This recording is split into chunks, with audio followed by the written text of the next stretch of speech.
Hello and welcome to our early years session, which we're trying online for the first time. So today's story is Bear's Shadow, and it's a really lovely story. I really like this one. So, one day Bear went down to the pond with his fishing pole and a big can of worms. While he was putting a worm on his hook, he looked down and saw a big fish. "I'm going to catch that fish," Bear thought to himself. But when Bear stood up to throw his line into the water, his shadow scared the big fish away. "Go away, Shadow," cried Bear.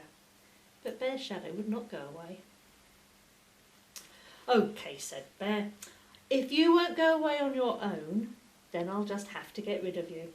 And he put down his fishing pole and began to run. He ran around the pond. When he got to the other side, he kept on running. He ran through a field of flowers, jumped over a brook and hid behind a tree. "Good," thought Bear. "Now Shadow can't find me." But Bear was wrong. When he stepped out from behind the tree, the first thing he saw was Shadow. Nearby was a cliff. Bear walked over the cliff and looked up. "I'll climb so high, Shadow won't be able to follow me," thought Bear. Bear climbed higher and higher until at last he pulled himself up to the top. Huffing and puffing, he smiled with pride. Then he looked down and saw Shadow.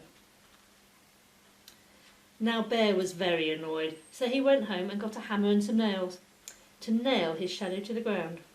He hammered and hammered and hammered, but no matter how many nails he hammered, he couldn't nail his shadow down. "If I can't nail him down," thought Bear, "maybe I can bury him." So he got his shovel and dug a hole. When the hole was deep and wide, he let his shadow fall into it.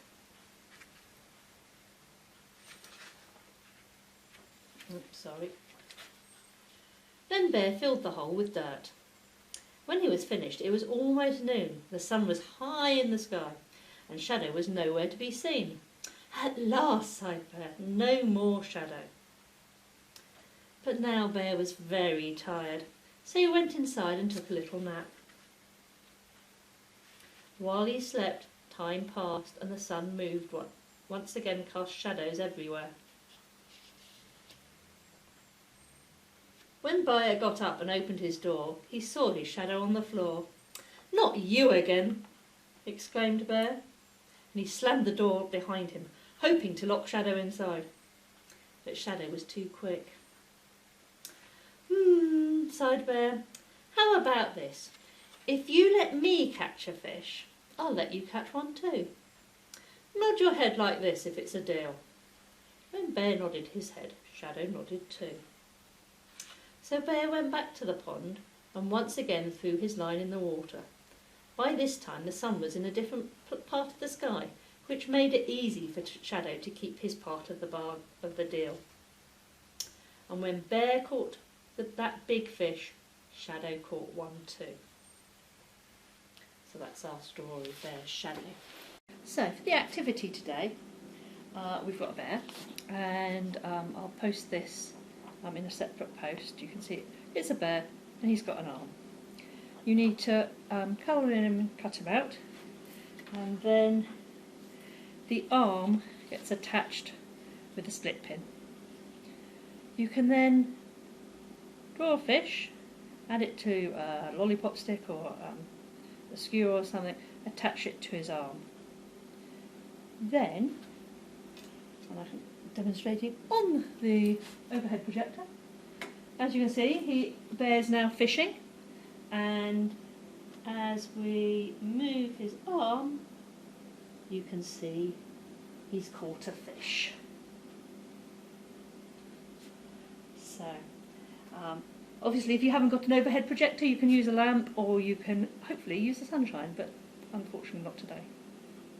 So for those of you familiar with the museum, you'll know we have our very own bear.